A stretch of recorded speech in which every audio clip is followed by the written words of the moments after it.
Happy 15th anniversary, mahal ko. Seryoso, hindi ko alam kung paano ako naging ganito kaswerte sa'yo. Lahat ng paghihirap ko, lahat ng pagod ko sa opisina, worth it dahil sa'yo at kay Ines.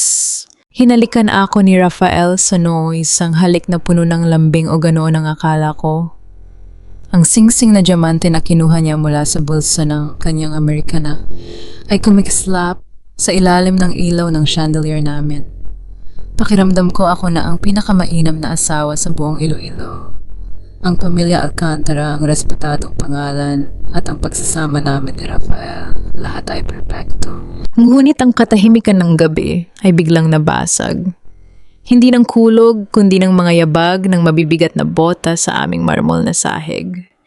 Isang pangkat ng mga pulis ang pumasok sa aming dining room. Dala ang mga dokumentong nakalagay sa isang folder na familiar sa akin. Wilhelmina Valderrama, tanong ng isang opisyal, ang boses ay walang emotion. Nabitiwan ko ang baso ng wine na hawak ko. Hindi ito nabasag, ngunit ang tunog ng pagtama nito sa mesa ay parang hudyat ng katapusan. Tumingin ako kay Rafael, naghahanap ng paliwanag, ngunit ang mukha niya ay puno ng pagkukunwaring gulat. Ang kaninang mainit na mga kamay niya ay biglang bumitaw sa akin at nakita ko ang paghakbang niya palayo para bang may nakakahawang sakit ako na ayaw niyang makuha. Anong nangyayari dito? Ang boses ni Doña Celestina, ang aking biyenan, ay matalim at puno ng kapaitan. Pumasok siya mula sa sala, ang kanyang mukha ay nakakunot, ang kanyang mga mata ay parang dalawang talim na nakatutok sa akin. Wala, anong kalokohan ito? Hindi ko po alam. Mama, sagot ko, ang boses ko ay pabulong na lamang tuyo ang lalamunan. Ramdam ko ang panginginig ng aking mga kamay. Rafael, sabihin mo sa kanila mali ito. May pagkakamali sa dokumento. Tumingin si Rafael sa pulis. Pagkatapos ay tumingin sa akin. Ang mga mata niya na dati ay puno ng pagmamahal ay napalitan ng malamig at kalkuladong tingin. I'm sorry, Willa. Sabi ko naman sa'yo, huwag mong gagawin yon. Hindi ko akalain na aabot tayo sa ganito. Parang may humampas sa dibdib ko. Ang hininga ko ay nawala at ang buong silid ay tila umiikot. Ang pagtataksil ay hindi dumating bilang isang sampal. Dumating ito bilang isang patalim na dahan-dahang bumaon sa puso ko. Lahat ng utang na loob ko sa pamilyang ito, lahat ng sakripisyo ko para sa kumpanya, lahat ay binaligtad sa isang iglap. Estafa, ma'am, sabi ng pulis habang nilalapit ang posas. Ang asawa niyo po ang naghain ng reklamo base sa ebidensyang hawak namin. May mga pirma kayo sa mga packing loan documents at may record ng paglipat ng pera sa personal na account niyo. Napatingin ako sa paligid. Naroon si Isabel, ang pinsan ko na parang kapatid ko na ang turing. Nakatayo siya sa isang sulok, nakayuko, ang kanyang mga kamay ay mahigpit na nakahawak sa kanyang apron. Hindi siya makatingin sa akin. Doon ko naintindihan ang pagkawala ng files noong nakaraang linggo.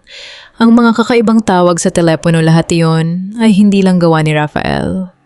Gawa iyon ng pagtataksil ng mga taong pinagkatiwalaan ko. Ang bawat pintig ng puso ko ay parang martilyong tumutunog sa aking sentido. Bakit ang tanong na paulit-ulit na umiikot sa isip ko? Bakit niyo ginawa ito? Nilapit ko ang aking mga kamay para pusasan, ngunit bago pa man dumapo ang malamig na bakal sa aking pulso, kinuha ko ang aking bag na nasa tabi ng upuan. Alam ko kung nasaan ang mga tunay na kopya ng dokumento, hindi sa bangko kundi sa isang pribadong safe na ako lang ang nakakaalam. Sa gitna ng kaguluhan, sa gitna ng mga matang nakatingin sa akin, na may halong panghuhusga, at pagkasuklam tumayo ako ng tuwid. Hindi ako luluhod, hindi ako magmamakaawa. Hindi ako ang nagnakaw, sabi ko. Ang boses ko ay hindi na nanginginig. Ito ay matatag, malamig at puno ng galit na hindi ko akalaing kaya kong ilabas. Rafael, kung gusto niyo ng laro, pagbibigyan ko kayo. Hinablot ko ang bag ko ng napakalakas. Bago pa man ito makuha ng pulis at sa isang mabilis na kilos ibinato ko ito sa ilalim ng sofa malayo sa kamay nila. Ang aksyong iyon ay hindi pinag-isipan, isang ganti ng aking nagngangalit na kalooban. Alam kong iyon ang magiging mitya ng lahat, ang simula ng digmaan. habang ikinakabit ang posas sa aking mga pulso. Nakita ko si Ines sa tuktok ng hagdan, hawak-hawak ang kanyang teddy bear, ang kanyang maliliit na mata ay puno ng takot at kalituhan. Yun ang huling imahe na tumatak sa isip ko bago ako kinaladkad palabas ng pinto. Ang mukha ng anak kong hindi pa alam na sa gabing ito nawala na ang kanyang ina. Malamig ang hangin sa labas ng presinto, mas malamig pa kaysa sa rehas na humaplos sa aking balat kanina. Ang malakas na ulan sa Iloilo ay hindi tumitigil tila nakikiramay sa dumi ng aking reputasyon. Pinalaya ako pansamantala dahil sa kakulangan ng sapat na ebidensya para ikulong ako agad, ngunit ang kalayaang ito ay parang isang sumpa. Wala akong dalang gamit, walang pera, at ang tanging nasa bulsa ko ay ang basang-basang cellphone na hindi na gumagana. Naglakad ako hanggang sa gate ng mansion ng mga Alcantara. Ang bawat hakbang ko ay parang paghila sa isang mabigat na kadena. Sa bawat patak ng ulan na tumatama sa aking mukha, nararamdaman ko ang paghupa ng aking pangamba at ang pag-usbong ng isang matinding pait. Pagdating ko sa harap ng gate, sinubukan kong pindutin ang doorbell ngunit walang sumasagot. Ang mga ilaw sa loob ay nakabukas, isang paalala na ang buhay sa loob ay nagpapatuloy kahit na ang mundo ko ay gumuho na. Ilang sandali pa bumukas ang maliit na bintana sa gate. Ang mukha ni Manong Gardo, ang aming guard, ang sumilip. Bakas sa kanyang mga mata ang awa at takot. Ma'am Willa, pasensya na po. May utos si Doña Celestina na hindi na kayo pwedeng papasukin, pabulong niyang sabi, hindi makatingin ng diretso sa akin. Gardo, asawa ako rito. Si Ines, nasaan siya? Kailangan ko siyang makita. Pag susumamo ko, ang boses ko ay halos mabali na dahil sa lamig at pagod. Ma'am, wala po sila sa loob. Umalis na po sila kanina lang, sagot niya sabay sarado ng bintana. Nanlumo ako. Umalis saan sila pupunta sa ganitong oras? Sa gitna ng aking kalituhan, isang itim na SUV ang bumusina sa likuran ko. Kusa akong tumabibasa at nanginginig. Ang bintana na ng sasakyan ay bumaba ng bahagya. Hindi si Rafael ang nakita ko, kundi si Doña Celestina sa upuan ng pasahero, habang si Ines ay nasa likod nakatingin sa labas. Nagtama ang aming mga mata.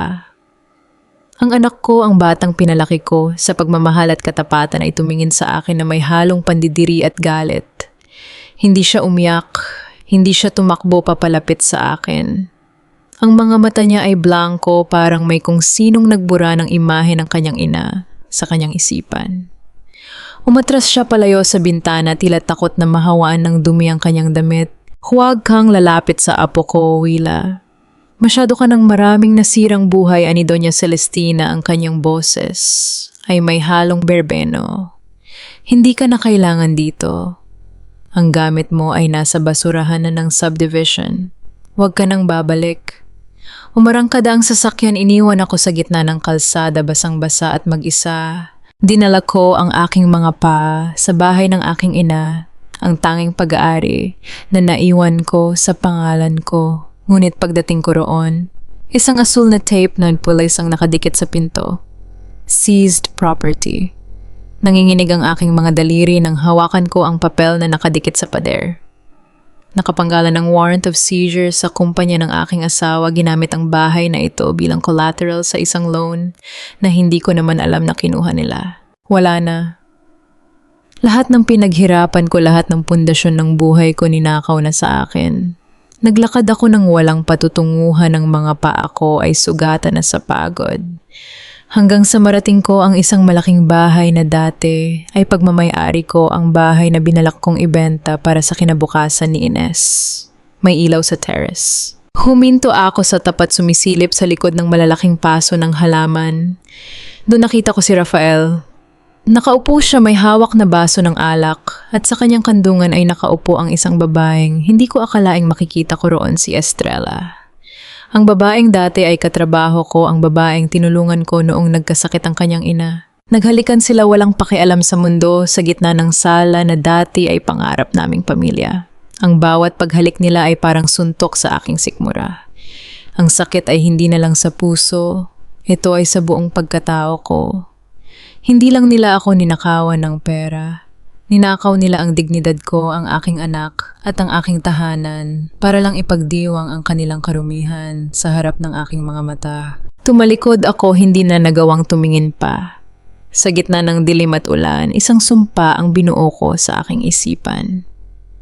Kung gusto nilang maglaro ng marumi, sisiguraduhin kong sa huli wala nang matitira sa kanila kundi abo. Ang lakas ng ulan ay parang sumasabay sa pagbagsak ng aking sistema.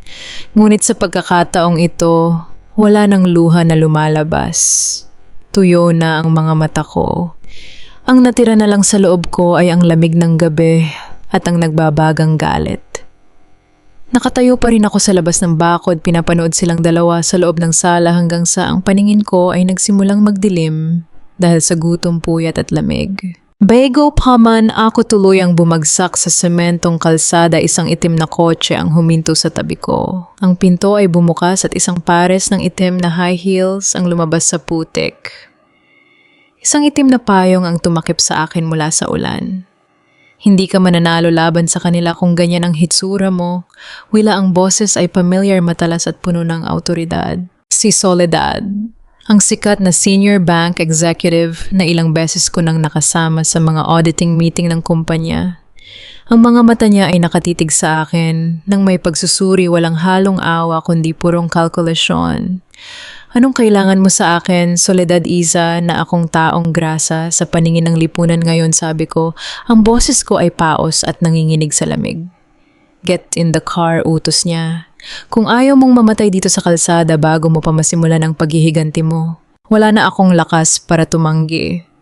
Sumakay ako sa loob ng kotse na may aircon na halos magpakaba sa dibdib ko sa sobrang lamig. Binigyan niya ako ng isang tasa ng mainit na kape at isang tuwalya. Habang pinupunasan ko ang aking basang buhok, tinitigan ko siya ng diretso sa mga mata. Alam kong walang libre sa mundong ito, lalo na sa mundo ng mga mayayaman at makapangyarihan sa Iloilo. The thing is, Willa, hinahanggan kita panimula ni Soledad habang nag-aabot ng isang makapal na brown envelope. Ikaw ang nagpatakbo ng buong accounting ng Alcantara Group sa loob ng 10 taon, tapos ganun na lang nila katapon na parang basahan ng hindi na nila kailangan ng serbisyo mo. Alam mo bang kasinungalingan ang lahat ng ibinigay nilang akusasyon laban sa akin? Tanong ko, ang mga daliri ko ay mahigpit na humawak sa baso ng kape. O alam ko, sagot niya ng walang pag-aalinlangan. Dahil matagal ko nang binabantayan ang galaw ng asawa mo at ng biyenan mo. Rafael is a gambler and Celestina is a hypocrite who would kill to protect her family's precious name. Binuksan KO ang brown envelope na ibinigay niya. Sa loob ay may mga dokumentong naglalaman ng mga bank accounts sa ibang bansa, mga pangalan ng kumpanya mo na nakarehistro sa ilalim ng ibang tao at higit sa lahat ang mga tunay na pirma ni Rafael na nagpapatunay na siya ang nag-withdraw ng milyon-milyong piso mula sa pondo ng mga manggagawa. Bakit mo ginagawa ito sa kanila, Soledad? Ano ang kapalit nito, tanong ko. Hindi ako naniniwala sa mga taong tumutulong ng walang motibo. Umiling si Soledad at para sa unang pagkakataon. Nakita ko ang dilim sa kanyang mga mata, isang galit na matagal nang kinikimkim. Let's just say, may utang na loob din ako sa pamilya Alcantara. Ang ama ni Rafael ang nagtaboy sa nanay ko noon, kaya namatay siya sa hirap. They destroyed my family, Willa. Now they are destroying yours. We have the same enemy. Tinitigan ko ang mga papeles sa aking harapan. Ang bawat numero, ang bawat transaction ay mga ebidensya na magpabagsak sa kanila.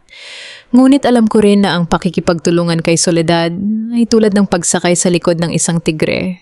Maaari niya akong tulungan ngayon, ngunit maaari niya rin akong kainin bukas kapag natapos na ang pakay niya. Hindi ko kailangan ng awa mo, Soledad, sabi ko, habang inilalagay ang envelope sa aking dibdib.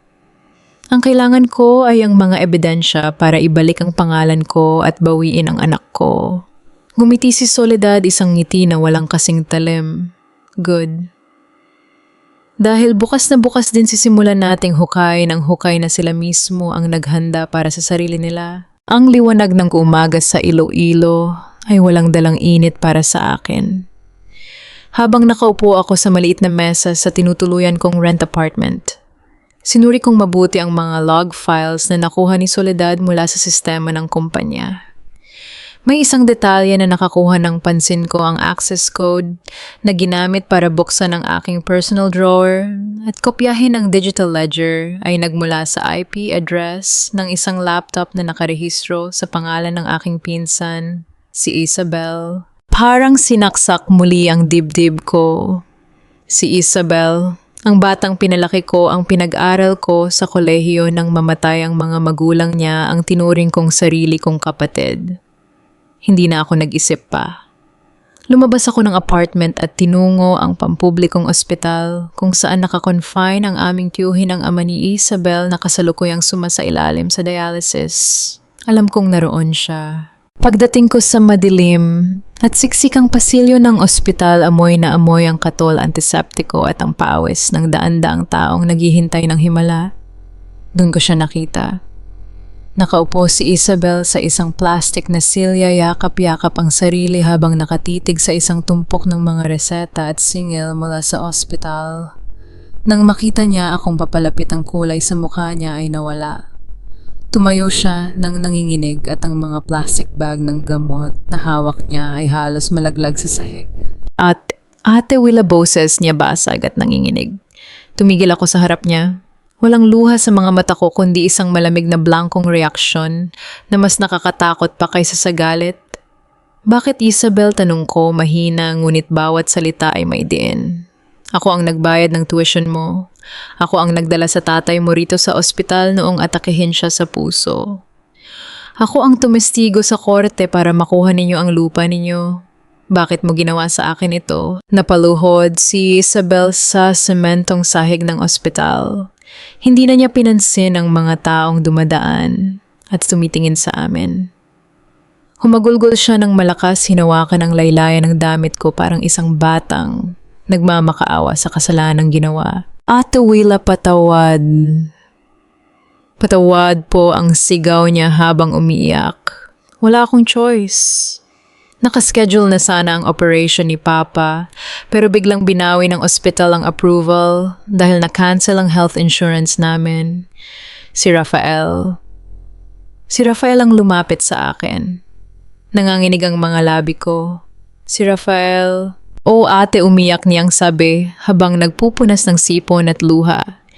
Sabi niya ibibigay niya ang kalahating milyon na pambayad sa operasyon ni Papa kung ibibigay ko sa kanya ang USB na naglalaman ng mga backup files mo sa drawer. Sabi niya lalayo lang kayo at walang makukulong. Sabi niya hindi ka naman maaano dahil mayaman kayo. Ate, mamatay si Papa kung hindi ko ginawa yun. Wala na akong ibang pamilya. Isang nakakabingging katahimikan ang bumalot sa amin sa gitna ng ingay ng ospital. Ang bigat ng salitang pamilya. Ang bigat ng konsepto ng utang na loob na ginamit para durugin ako mula sa loob. Ibinenta niya ako para sa buhay ng kanyang ama.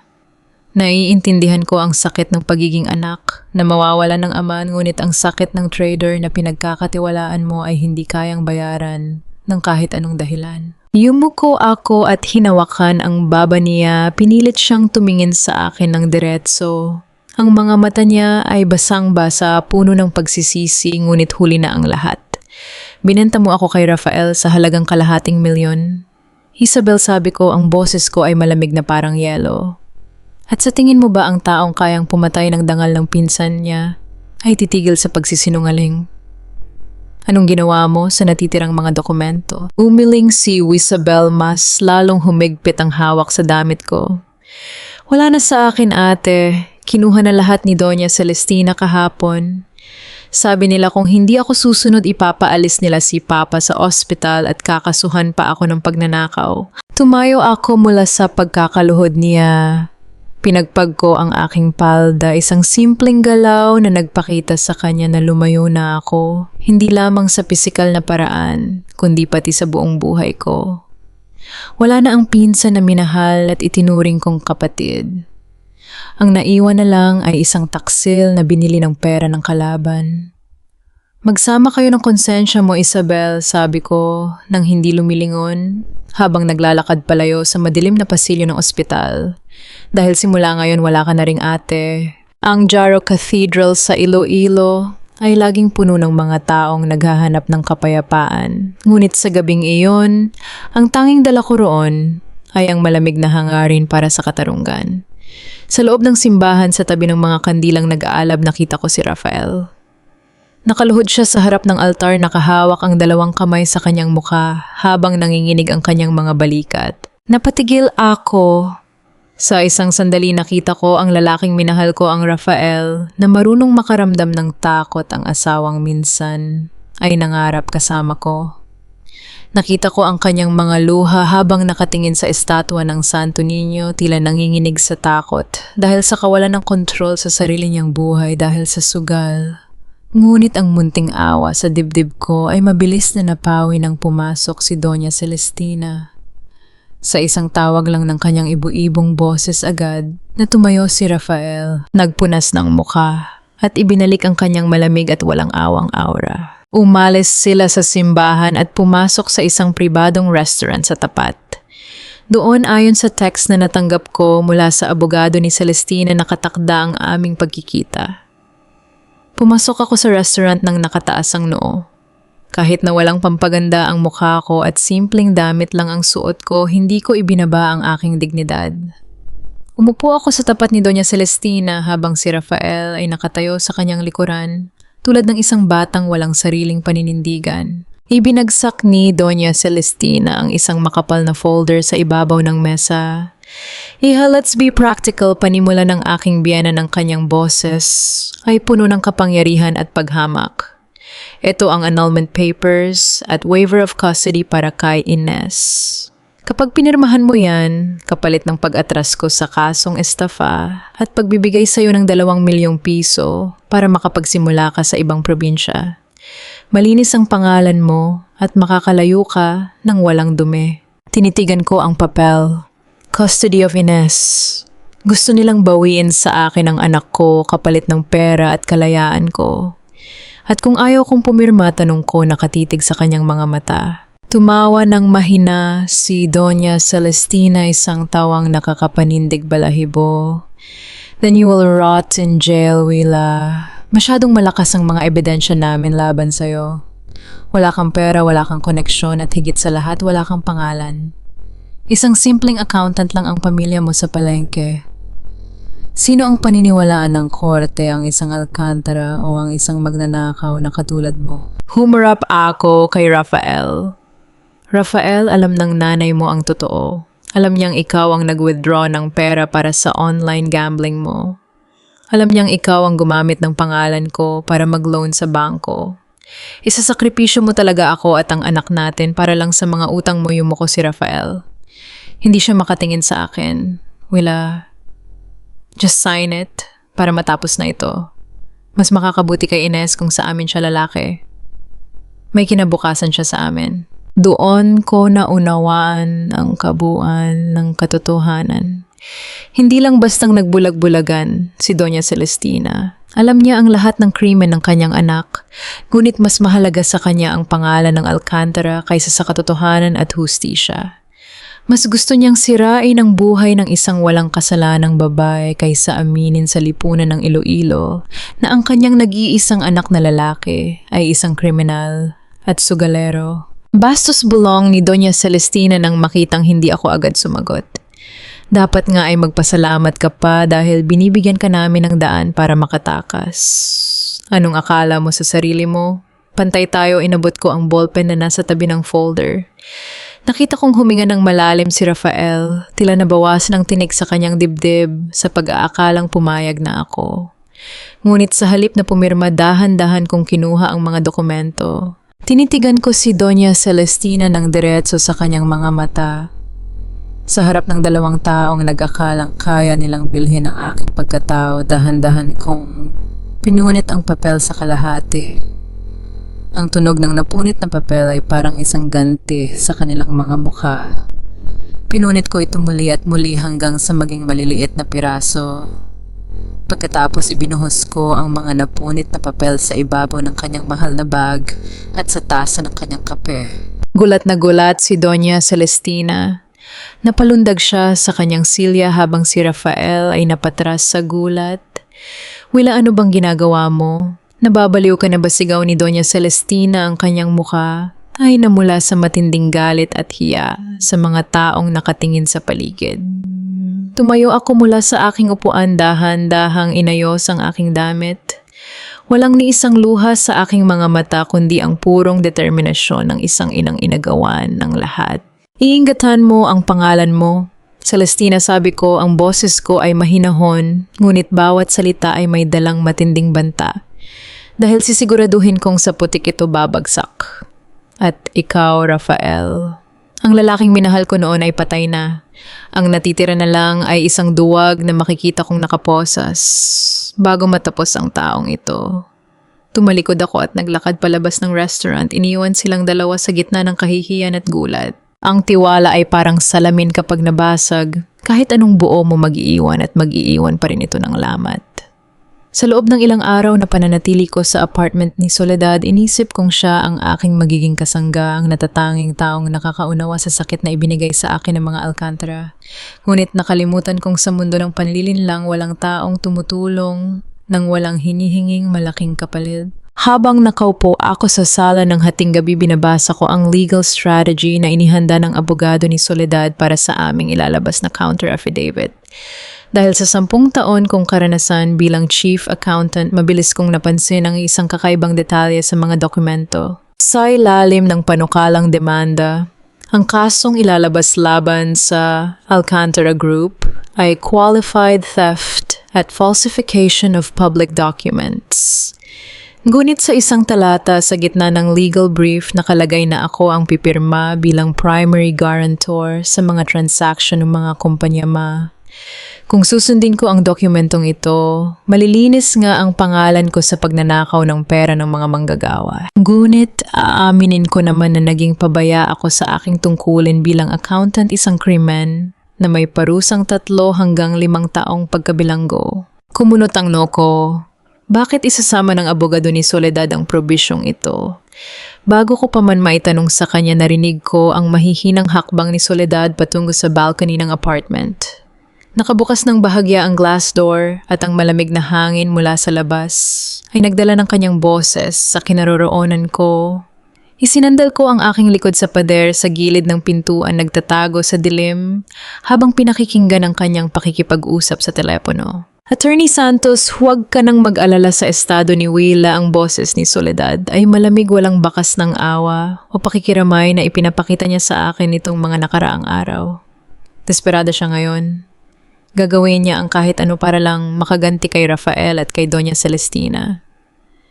Napatigil ang hininga ko. Dahan-dahan kong inilagay ang aking kamay sa aking dibdib para pigilan ang mabilis na pintig ng aking puso. The thing is, attorney, pagpapatuloy ni Soledad, may kasamang pait at matinding galit sa boses. I don't care if Willa serves 3 to 5 years for negligence. As long as the Alcantara Group goes bankrupt and Rafael goes to prison for 20 years, my mother gets her justice. Willa is just collateral damage. Gagamitin natin ang galit niya para sirain sila at kapag natapos na ang lahat, hindi na natin problema kung saan siya babagsak. Parang may malamig na tubig na ibinuhos sa buong katawan ko. Ang mga kamay ko ay nanginginig hindi sa takot kundi sa matinding sakit ng panibagong pagtataksil. Inakala ko na nakahanap ako ng kakampi. Inakala ko na ang isang taong nasaktan din ng pamilya Alcantara ay magiging tapat sa akin. Ngunit mali ako. Sa paningin ni Soledad, hindi ako tao. Isa lang akong sundalo sa kanyang personal na digmaan, isang pyesa sa chessboard na handa niyang isakripisyo para lang makuha ang kanyang gantimpala. Nanggaling ako sa lobo at pumasok naman ako sa kailan ng leon. Dahan-dahan akong umatras pabalik sa silid. Hindi ako sumigaw. Hindi ako dumaing. Ang oras para sa pag-iyak at pagrereklamo ay tapos na. Kung may natutunan man ako sa mga nakaraang araw iyon, ay ang katotohanang walang ibang magliligtas sa akin, kundi ang sarili ko lamang. Habang natutulog si Soledad sa kabilang kwarto, binuksan ko ang aking flash drive. Kinakopy ko ang lahat ng mga raw financial files, ang mga tunay na resibo, at ang mga ledger na ako mismo ang nag-audit nung nasa kumpanya pa ako. Hindi ko ginamit ang mga inedit na version na ibinigay ni Soledad.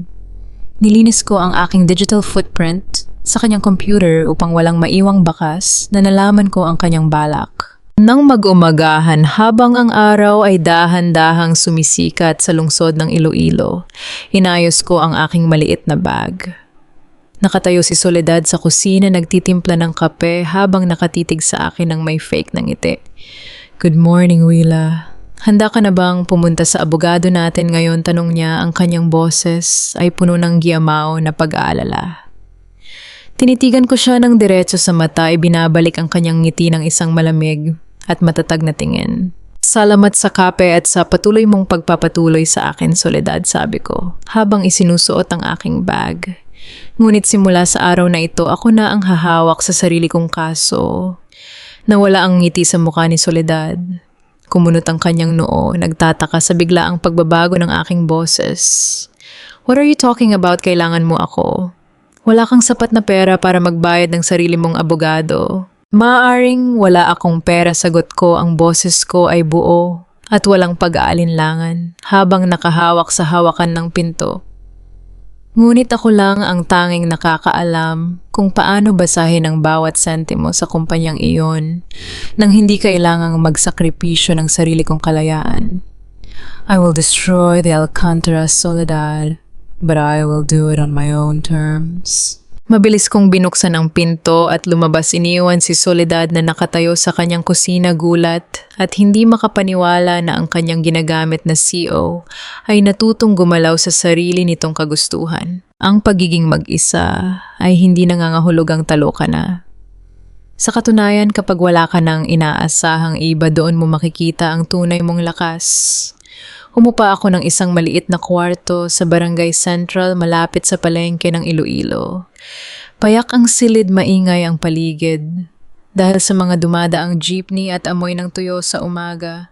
Ngunit dito ako nakahanap ng katahimikan, isang lugar na hindi maaabot ng kapangyarihan ng mga Alcantara o ng mga plano ni Soledad. Bilang chief accountant, alam kong ang pinakamalaking kahinaan ng kahit anong peking kumpanya ay ang pinagmulan ng kanilang mga resibo. Ang mga malalaking tao tulad ni Rafael ay nakatutok sa malalaking numero sa bangko, ngunit nakakalimutan nila ang maliliit na bakas na iniiwan nila sa ibaba. Nilakad ko ang buong palengke. Nakiusap ako sa mga lumang kakilala kong vendors at maliliit na supplier na dating kinukunan ng kumpanya para sa mga corporate events. Ate Willa, sabi ni Mang Berting, isang supplier ng karne sa palengke. Nagtaka nga po ako noong nakaraang buwan. Pinapirmahan sa akin ni Sir Rafael ang isang blankong resibo. Sabi niya formalidad lang para sa audit, pero nung tingnan ko ang record, lumalabas na 500,000 piso ang binili niyang karne sa akin. Pangarap ko man ang ganong halaga, 50,000 lang ang totoong nabili niya. Binigyan ako ni Mang Berting ng duplicate na resibo at gumawa ng isang simpleng sworn statement. Hindi lang siya ang nakaranas nito. Marami sa mga maliliit na negosyante sa Iloilo ang ginamit ni Rafael para magpalabas ng mga peking gastos at ibulsa ang milyon-milyong pondo ng Alcantara Group. Sa loob ng 3 araw, dahan-dahan kong binuo ang sarili kong ledger, isang opisyal at formal na audit trail na gawa sa mga totoong resibo, affidavits ng mga supplier at mga opisyal na stamp ng barangay. Ito ay isang ebidensya na hindi kayang baligtarin ng kahit anong mamahaling abogado. Kinagabihan, nakaupo ako sa gilid ng aking kama habang kumakain ng pandesal at umiinom ng tubig.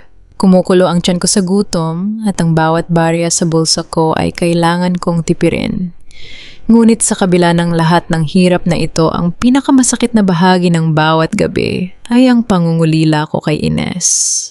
Tinititigan ko ang lumang larawan naming dalawa na nakatabi sa aking bag at hindi ko mapigilang mapaluha sa tahimik na silid. Ines, anak. Konting tiis na lang, babawiin ka ni Mama. Biglang may kumatok sa pintuan ng aking kwarto. Napatigil ako sa pagsubo ng pandesal. Mabilis kong itinago ang aking mga papeles sa ilalim ng unan at kumuha ng isang maliit na gupit ng gunting para sa aking proteksyon. Dahan-dahan akong lumapit sa pinto, hindi nagsasalita. Mama ang mahinang boses mula sa labas, basag at puno ng pag-iyak. Nabitawan ko ang gunting.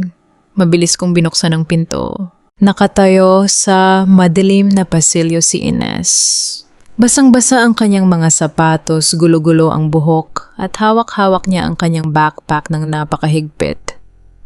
Nanginginig ang buong katawan niya habang nakatitig sa akin. Ines, Diyos ko anak, paano ka nakapunta rito? Nanginginig kong tanong habang niyayakap ko siya ng napakahigpit. Amoy ng anak ko ang nagpabalik ng buong lakas sa aking katawan. Humagulgol si Ines sa aking dibdib. Mama, patawad po. Patawad po sa mga sinabi ko sa'yo noon. Mali ako, Mama. Narinig ko si Papa at si Tita Estrella sa study room kanina. Nagsisigawan sila tungkol sa pera. At narinig kong sinabi ni Papa na kasalanan daw niya kung bakit ka nakulong. Hinilayo ko ng bahagya si Ines para tingnan ang kanyang mukha, pinupunasan ang kanyang mga luha. Lumuhod si Ines sa harap ko at binuksan ang kanyang backpack. Inilabas niya ang isang itim na laptop at isang flash drive na may tatak ng Alcantara Group. Nang makatulog si Papa dahil sa alak, kinuha ko ang laptop niya pabulong na sabi ni Ines habang nakatitig sa akin. Mama, nandito ang lahat ng mga tinatago niyang chat sa ibang babae at ang mga sulat ng utang niya sa sugalan.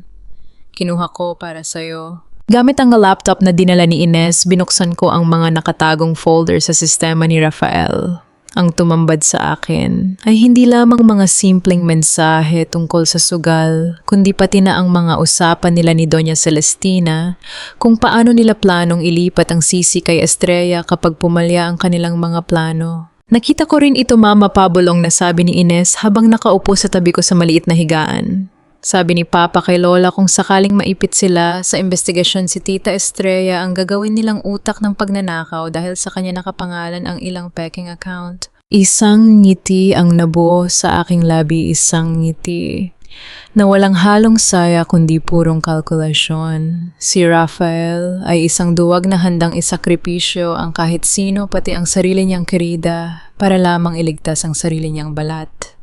At sa mundong ito, ang mga taong walang katapatan sa iba ay madali ring traitor sa sarili nilang kampo. Kinaumagahan nakatanggap ako ng isang hindi inaasahang mensahe mula sa isang burner phone number. Magkita tayo sa gilid ng Jaro Plaza mamayang 3:00 ng hapon. Alam ko ang hinahanap mo.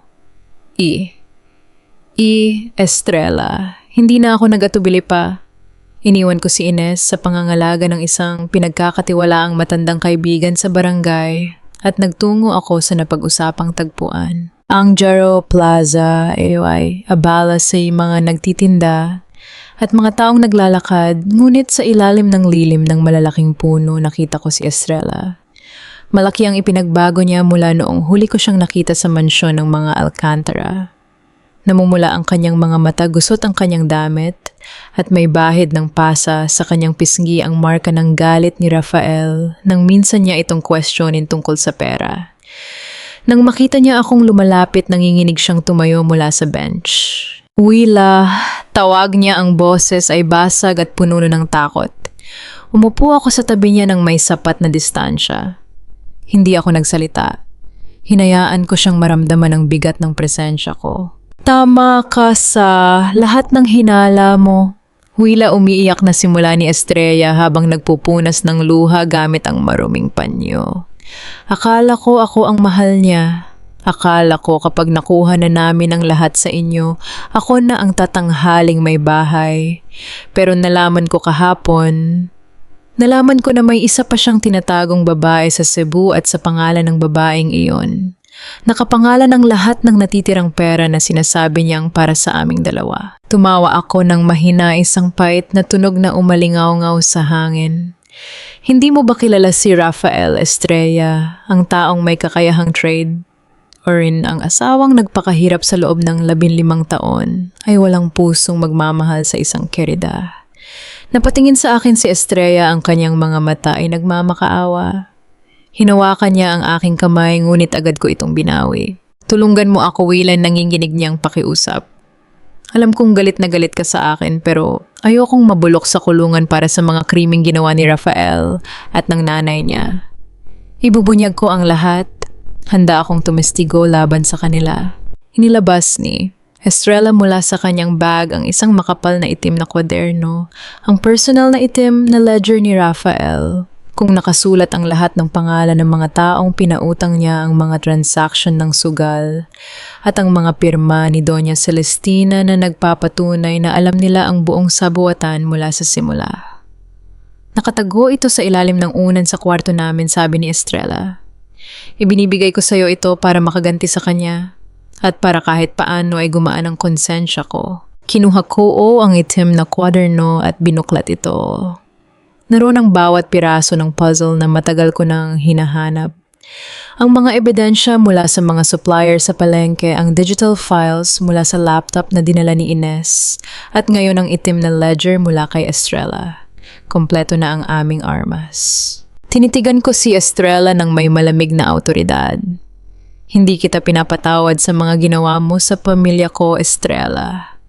Ngunit kung gagamitin mo ang natitirang tapang mo para sabihin ang totoo sa harap ng hukom, ililigtas ko ang sarili mo mula sa kulungan. It's your only choice. Tumango si Estrella nang paulit-ulit ang mga luha ay patuloy sa pag-agos. Tumayo ako, hawak-hawak ang kwaderno. Malapit na ang araw ng pagtutuos. Ang imperyo na itinayo sa ibabaw ng kasinungalingan at panlilinlang ng mga Alcantara ay malapit ng gumuho mula sa pinakailalim na pundasyon nito. Ang mundo ng social media ay mabilis humusga, ngunit mas mabilis itong sumira ng mga huwad na imahe na matagal binuo ng mga mapagkunwari. Mag-alas 7 ng gabi noon habang kami ni Ines ay tahimik na kumakain ng hapunan sa aming munting silid sa Barangay Central. Biglang lumapit sa akin si Ines, nanginginig ang mga kamay habang hawak ang kanyang cellphone. Mama, tingnan mo ito. Nagtrending si Lola Celestina at si Papa sa Facebook, nanginginig niyang sabi habang inilalagay ang screen sa tapat ko. Ay isang live video stream ang nakasalang. Ang nag-uusap ay si Cora, ang kapitbahay naming kilala sa pagiging linta ng mga chismis sa barangay. Ang babae ring minsang nag-live para siraan ako noong araw na inaresto ako ng mga pulis. Ngayon ang kanyang camera ay nakatutok sa malaking gate mansion mo, mga Alcantara, kung saan maririnig ang malalakas na sigawan mula sa loob. Ang challenge live stream ni Cora ay pumatok agad sa mga manunood. Live bagsak na ang mga mayaman, sigawan at laglagan sa Alcantara Mansion. Alamin ang totoo sa screen. Makikitang nakatayo si Estrella sa labas ng pintuan ng mansion. Umiiyak at nagwawala habang pinipigilan ng mga security guard. Maya-maya pa lumabas si Doña Celestina, ang kanyang mukha ay namumula sa galit, suot ang kanyang mamahaling robe habang nakasunod si Rafael na mukhang sabog sa alak. Wala kang utang na loob, Estrella, ang sigaw ni Doña Celestina sa live video. Ang kanyang boses ay nanginginig sa matinding puot. Wala na ang dating poise at kamahalan. Binigyan ka na namin ng tirahan, ginawa ka ng alipin ng anak ko, tapos ngayon magtataksil ka pa. Akala mo ba hindi namin alam na kinakalaban mo kami? Ibinenta na namin si Willa sa kulungan para sa kaligtasan ng pamilyang ito. Pati ba naman ikaw ay magiging pabigat pa? Sa gilid ng screen, libu-libong comments ang pumapasok ng mabilis. Ang mga taong dati ay yumuyuko sa pangalan ng mga Alcantara ay nagsimula ng magbitiw ng mga mapanghusgang salita. Si Rafael, sa labis na kalasingan at kawalan ng kontrol, ay sumingit sa harap ng camera at hinila ang buhok ni Estrella. Oo, hinamit namin si Willa, siya ang pinagbintangan namin sa estafa para hindi masira ang pangalan ko. Anong gusto ninyong mangyari? Magnanakaw kaming lahat. Kayo ang humatol. Isang malakas na ingay ang lumitaw sa video, ang biglang paghampas ni Doña Celestina sa mukha ni Rafael dahil sa pag-amin nito ng harapan sa live broadcast. Tanga ka, Rafael, pinanood tayo ng buong Iloilo. Nakatitig lamang ako sa cellphone habang umiikot ang mga komento. Ang mga taong dating humusga sa akin, ang mga taong naniwala sa kasinungalingan ng pamilyang ito, ay nakasaksi sa mismong bibig ng mga salarin kung paano nila ako ginawang sakripisyo para sa kanilang maruming pangalan. Ang pinagmamalaki nilang dangal at kayamanan ay tinanggalan ng balat sa harap ng buong publiko nang walang ibang gumawa kundi ang sarili nilang katarantaduhan. Niyakap ako ng mahigpit ni Ines. Mama, nakita na nila ang totoo. Wala na silang kawala. Hinaplos ko ang buhok ng aking anak. O anak, ang kasinungalingan ay may pakpak. Ngunit ang katotohanan ay may sariling takbo ng panahon para bumalik at gilingin ang mga sinungaling. Ilang minuto pagkatapos maputol ang live stream dahil sa pagtawag ng mga pulis sa mansyon, tumunog ang telepono ko. Isang mensahe mula sa korte ang pumasok sa aking screen. Noticia preliminary hearing para sa kasong estafa at falsification of documents laban kay Wilhelmina Valderrama ay nakatakda sa Lunes. Pinag-aanyayahan ang nagrereklamo at ang nasasakdal. Tumayo ako mula sa upuan, kinuha ang itim na kwaderno ni Estrella at ang digital audit trail na pinagpuyatan ko sa loob ng ilang linggo. Ang bitag ng katahimikan ay tapos na. Oras na para magsalita ang mga totoong ebidensya. Ang loob ng bulwagan ng korte sa Iloilo ay siksikan.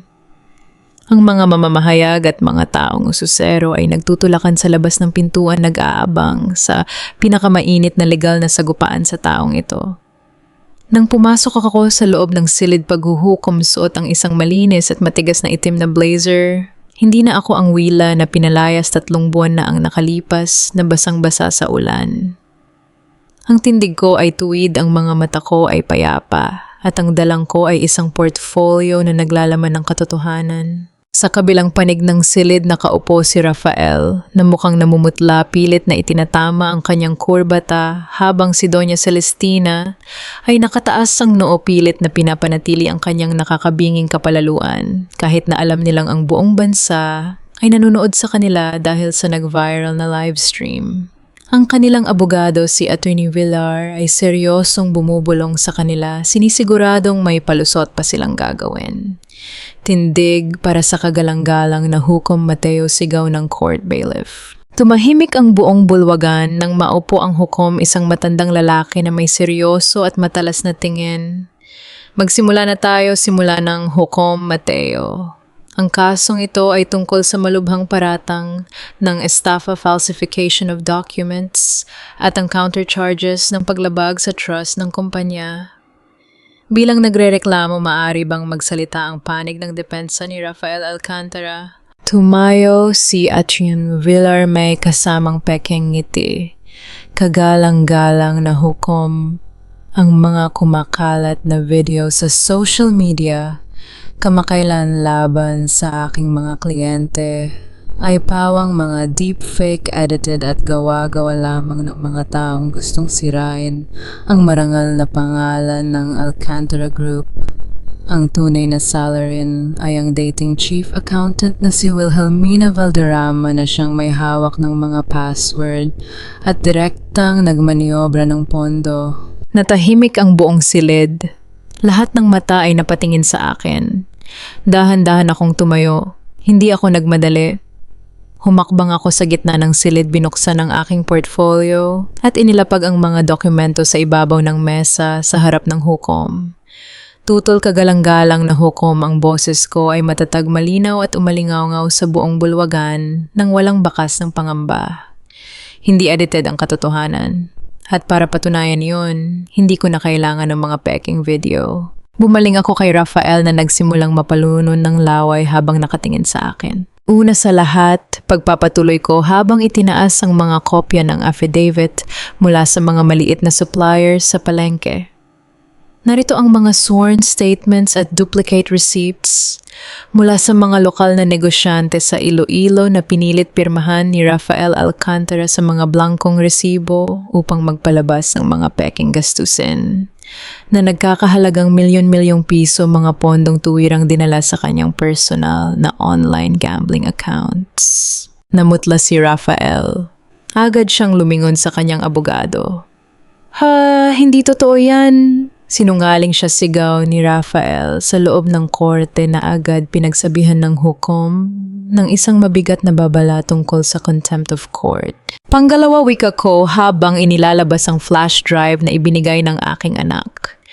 Ito ang digital audit trail na direktang nakuha mula sa personal na hard drive ng aking asawa. Makikita rito ang mga transaction ng paglilipat ng pera sa mga offshore shell companies, kasama ang mga usapan nila ng kanyang kasabwat na patunay na planong isabit ang ibang tao sa kanilang sariling krimen. Tumayo si Doña Celestina, hindi na nakapagpigil. Hukom. Kasinungalingan ito, isa siyang manggagawa na gustong gumanti sa pamilya namin dahil pinalayas namin siya. Tumahimik kayo, Doña Celestina, o ipapaalis ko kayo sa silid na ito, galit na utos ng hukom. Ngunit bago pa makaupo ang aking biyenan, bumukas ang malaking pinto ng bulwagan. Isang babae ang pumasok, hingal na hingal. May dalang isang kahon ng mga dokumento. Si Isabel. Lahat ay napalingon sa pinto. Si Isabel ay lumakad paterbigo sa harapan ng kanyang mga mata. Ay basang-basa ng luha, ngunit ang mukha niya ay desidido. Lumapit siya sa harap ng hukom at yumuko. Kagalang-galang na hukom, nanginginig na, sabi ni Isabel. Ako po si Isabel Santos, ang pinsan ni Wilhelmina. Ako po ang tumulong kay Rafael Alcantara na kopyahin ang mga file noon dahil pinagbantaan niya akong tatanggalin ang tulong medikal sa aking ama. Ngunit mali po kami. Narito po ang orihinal na USB drive na naglalaman ng buong katotohanan kasama ang mga resibo na ipinatago sa akin ni Doña Celestina para itago ang kanilang mga illegal na transaksyon. Nanlaki ang mga matay ni Rafael at Celestina. Tumayo si Rafael sa kanyang upuan, tinuro si Isabel ng may matinding galit. Traitor, kahayop ka, Isabel, binayaran ka ba niya para sa palabas na ito? Mr. Alcantara, isang sigaw mo pa at ipapakulong ka ko ngayong araw mismo, sigaw ng hukom, kasabay ng malakas na paghampas ng kanyang gavel sa mesa. Binuklat ng hukom ang mga dokumentong isinumite ko kasama ang kwaderno na ibinigay ni Estrella. Binasa niya ito ng may malalim na konsentrasyon habang ang buong silid ay nababalot sa matinding katahimikan. Ilang minuto ang lumipas na tanging ang tunog lamang ng bentilador at ang mabibigat na paghinga ni na Rafael ang maririnig. Sa wakas, ibinaba ng hukom ang mga papeles at tumingin ng diretso kina Rafael at Doña Celestina. Ang kanyang mga mata ay puno ng matinding pagkadismaya. Ang dami ng ebidensya laban sa mga nasasakdal ay labis na malinaw at hindi matututulan paglilitis ng hukom. Ang mga paratang ng estafa at falsification laban kay Wilhelmina Valderrama ay ganap na ibinabasura dahil sa kawalan ng merito at batayan. Sa halipang korte ay naglalabas ng direktiba para sa agarang pag-aresto at pagdetine kina Rafael Alcantara at Doña Celestina para sa kasong malubhang pagnanakaw ng pondo, pamemeke ng dokumento at sabuatan sa krimen. Ang mga-ari-arian at account ng Alcantara Group ay ipinapa-freeze simula sa sandaling ito. Bong-ang tunog NG Gavel ay parang isang kulog na sumira sa buong imperyo na itinayo nila sa kasinungalingan. Napasubsob si Rafael sa mesa, nanginginig ang mga balikat o habang umiiyak sa kahihiyan. Si Doña Celestina naman ay nanigas sa kanyang upuan, ng kanyang muka ay namutla na walan ng kakayahang magsalita habang kinakaladkad siya ng mga sheriff patungo sa labas ng bulwagan. Lumingon sa akin si Rafael, ang mga mata ay namumula nagmamakaawa. Wila, asawa kita. Tulungan mo ako, patawarin mo ako. Tinitigan ko siya ng may malamig at walang lamang mga mata. Walang galit, walang awa. Isang estranghero na lang ang nakikita ko sa lalaking minsan kong minahal. Ang pangalang iningatan ninyo, Rafael, sabi ko ng mahina ngunit sapat para marinig niya habang kinakaladkad siya ng mga pulis. Ay naibuwal na ng sarili ninyong kasalanan. Ang pagbagsak ng isang malaking imperyo ay hindi nangyayari sa isang iglap, ngunit kapag gumuho ito, wala itong iniiwan, kundi mga alikabok ng kasaysayan. Ilang linggo matapos ang makasaysayang desisyon ng hukom, ang pangalang Alcantara na minsan ay kinatatakatan at iginagalang sa buong Iloilo ay naging simbolo na lamang ng corruption at kahihiyan. Ang Alcantara Group ay tuluyang inilagay sa ilalim ng receivership ng bangko. Si Doña Celestina, ang babaeng minsang nagmalaki na ang kanilang dugo ay purong ginto, ay natagpo ang mag-isa sa loob ng malaking mansion. Ang mga kasambahay ay nagsialis na dahil hindi na sila naswelduhan at ang kanyang mga dating kaibigan sa alta sosyedad ay naglaho na parang bula dahil sa tindi ng hiya o kahihiyan na idinulot ng iskandalo. Wala na ang kanyang kapangyarihan, Angie Tanging.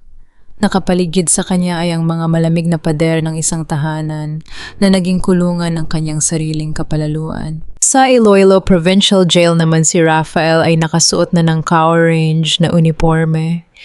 Ang dati niyang makinis na mukha ay namumutla gusot ang buhok at nakaupo sa isang sulok ng siksikang kulungan. Nang tawagin ang pangalan ko sa visitors area, dahan-dahan siyang lumapit sa kabilang panig ng salamin. May hawak na telepono habang nanginginig ang mga kamay. Willa, ang tawag niya basag ang boses at may mga luhang pilit na pinipigilan. Salamat at dumating ka. Parang awa mo na, Willa. Tulungan mo ako rito. Sobrang sikip, sobrang hirap. Hindi ko kaya ang lugar na ito. Asawa kita, di ba? Patawarin mo na ako. Tinitigan ko si Rafael sa kabilang bahagi ng salamin. Walang galit sa aking dibdib. Wala ring awa. Ang tanging naramdaman ko ay ang ganap na kawalan ng pakialam, ang pinakamalakas na forma ng pagtatapos. Hindi na kita asawa, Rafael, sabi ko mahina, ngunit malinaw sa kabilang linya. Ang lalaking pinakasalan ko, 15 taon na ang nakalipas, ay matagal nang namatay sa sarili niyang kasakiman. Ang natitira rito ay isang taong nagbayad sa mga kasalanang ginawa niya. Willa, huwag mo akong iwan dito. Magmakaawa ako sa'yo, sigaw niya habang pinipilit hampasin ang salamin bago siya pilit na hinila ng mga gwardya pabalik sa loob. Hindi na ako lumingon pa habang naglalakad ako palabas ng silid. Sa labas ng pitan, naghihintay si Isabel. Dahil sa kanyang kusang pag-aamin at pagtulong sa korte, iginawad sa kanya ng hukom ang probation at community service sa halip na direktang makulong.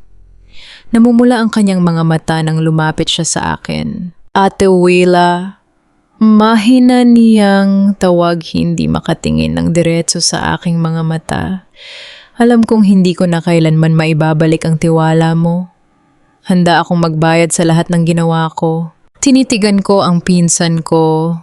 Ang utang na loob na ginamit nila para italikas sa kasamaan, Isabel, ay binayaran mo na ng sarili mong konsensya. Bibigyan kita ng pagkakataong magsimulang muli, hindi dahil magkasama pa tayo sa pamilya, kundi dahil naniniwala akong may natitira pang kabutihan sa puso mo. Ngunit ang tiwala, kailangan mong kitain sa sarili mong sikap. Tumango si Isabel, umiiyak habang yumuyuko sa pasasalamat. Si Estrella naman, matapos isuko ang lahat ng mga ari-arian at regalong natanggap niya kay Rafael na nakuha mula sa ilegal na pondo, ay umalis sa Iloilo. Bitbit lamang ang isang maliit na bagahe pabalik sa probinsya upang simulan muli ang kanyang buhay mula sa simula. Dala ang aral na ang pag-ibig na binili sa pera ay laging nagtatapos sa abo. At ako, kasama ang aking anak na si Ines, tumayo ako sa harap ng bahay ng aking ina. Ang asul na tape ng pulis ay tinanggal na. Ang mga pintuan ay binuksan muli. Ang bahay na ito ay hindi na lamang simpleng istruktura ng kahoy at semento. Ito ay naging simbolo ng aking muling pagbangon. Habang iniayos namin ni Ines ang mga kortina sa sala, naramdaman ko ang simoy ng hangin mula sa labas, mainit totoo at malaya. Ang tunay na tagumpay ay hindi nasusukat sa kung gaano kalaki ang imperyo na itinayo mo, kundi sa kung paano ka bumangon nang ito ay gumuho ng tuluyan. Ilang buwan ang lumipas matapos ang paglilitis. Ang dating madilim na yugto ng aking buhay ay dahan-dahang napalitan ng liwanag ng isang bagong simula. Sa ground floor ng bahay ng aking ina, na ibinalik sa akin ng batas, naglagay ako ng isang simpleng karatula, Valderrama Financial Consultancy and Women's Advocacy Center. Sa simula, maliit lang ito, isang mesa, 2 upuan, at ang aking lumang laptop.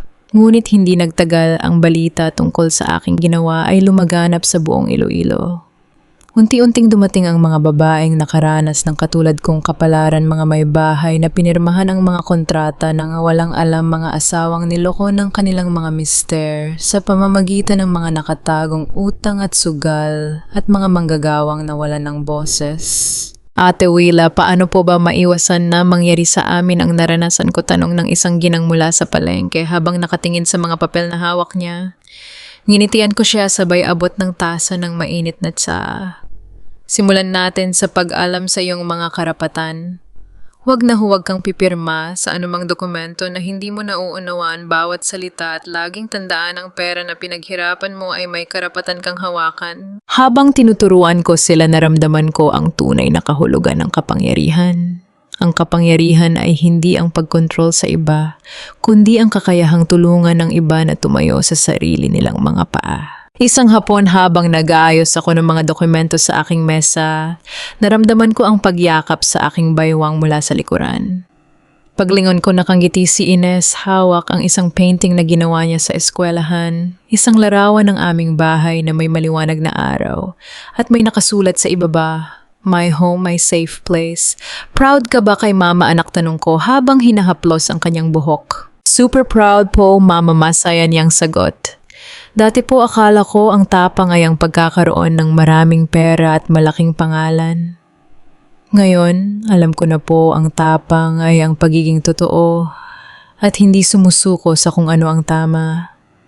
Niyakap ko ng mahigpit ang aking anak. Ang mga sugat ng nakaraan ay naghilom na nag-iwan lamang ng mga peklat na nagsisilbing patunay na nakaligtas kami sa pinakamatinding unos. Nang sumapit ang dapit hapon, lumabas ako sa veranda para panoorin ang paglubog ng araw sa kalangitan ng Iloilo. Ang simoy ng hangin mula sa dagat ay banayad at malamig, hinahaplos ang aking muka. Naalala ko ang mga araw na nakatayo ako sa parehong lugar na ito. Basang-basa sa ulan, walang dalang kahit piso, at pinagkaitan ng dignidad ng mga taong minahal ko. Ngunit sa sandaling ito, wala na ang takot, wala na ang pangamba. Naintindihan ko na ang sinasabi ng matatanda. Ang bahay na walang sino man ang makakakuha ay hindi isang gusali na gawa sa konkreto at bakal. Ang tahanang hinding-hindi kailanman maaagaw ng sino man ay ang iyong sariling kaalaman, ang iyong sariling pinag-ikutan na kita, ang iyong paninindigan, at ang hindi mapapantay ang dangal ng isang babaeng marunong tumayo para sa sarili. Huminga ako ng malalim, ngumiti sa sarili, at pumasok sa loob ng ilaw ng aming tahanan. Sapat na ang lahat. Simula na naman ng isang magandang bukas. Ang bawat pahina ng ating buhay ay may simula at wakas, ngunit ang kwento ng tunay na katatagan ay kailanman walang katapusan. Mga mahal kong tagapakinig, maraming salamat sa inyong pag-abot sa huling pahina ng paglalakbay na ito kasama ko. Hanggang ngayon parang naririnig ko pa rin ang yabag ng mga paa ni Willa sa ilalim ng malamig na ulan sa Iloilo, habang bitbit ang bigat ng isang pamilyang pilit siyang idinidiin sa kasinungalingan at pagtataksel. Ang kwentong ito ay hango sa mga totoong sugat at tagumpay ng mga kababaihang piniliing tumindig sa gitna ng kawalang katarungan, isang patunay na ang talas ng isip, kaalaman at tibay ng loob ay mas makapangyarihan kaysa sa anumang yaman o apelyido. Kung kayo ang nasa posisyon ni Willa, kaya ba ninyong i-audit at burahin sa inyong talaan ng mga taong nagdulot lamang ng utang na loob na may kasamang lason? O pipiliin ba ninyong buksan ang bagong pahina ng mag-isa, ngunit may malinis na konsensya? Habang pinapakinggan ninyo ang audio na ito sa mga sandaling ito, nasaan kaya kayo? Nagpapahinga na ba pagkatapos ng mahabang araw sa trabaho o tahimik na nagmumuni-muni sa isang sulok ng inyong tahanan? Ibahagi ninyo sa amin ang inyong mga saloobin at damdamin sa comment section dahil dito sa bawat kwento ng pagbangon, laging may taong handang umintindi at makinig sa inyo. Huwag din ninyong kalimutang i-like at i-share ang kwentong ito para mas marami pa tayong pusong mabigyan ng lakas at inspirasyon. Nawa ay maging balanse, payapa, at punong-puno ng pagmamahal ang inyong talaan ng buhay araw-araw. Mag-ingat kayo palagi at mabuhay kayo ng may taas noong dangal. Pamagat ng kwento, ang Huwad na Lagda. Ang kwentong ito ay nilikha batay sa kwento ng isang tagapakinig na warmanting mga taong gulang kasalukuyang nasa Iloilo na nagpadala ng kanyang karanasan sa ating programa na may dalang mensahe na ang tunay na tahanan ay hindi kailanman maagaw, kung ito ay pinagbuhusan ng kaalaman, sariling kita at dangal. Paalala, lahat ng mga tauhan at sitwasyon sa kwentong ito ay isinulat muli bilang katang-isip at walang layuning mang insulto o umatake sa sinuman. Ang kwento ay nilikha para sa layuning magbigay aliw at maghatid ng positibong mensahe sa mga nakikinig.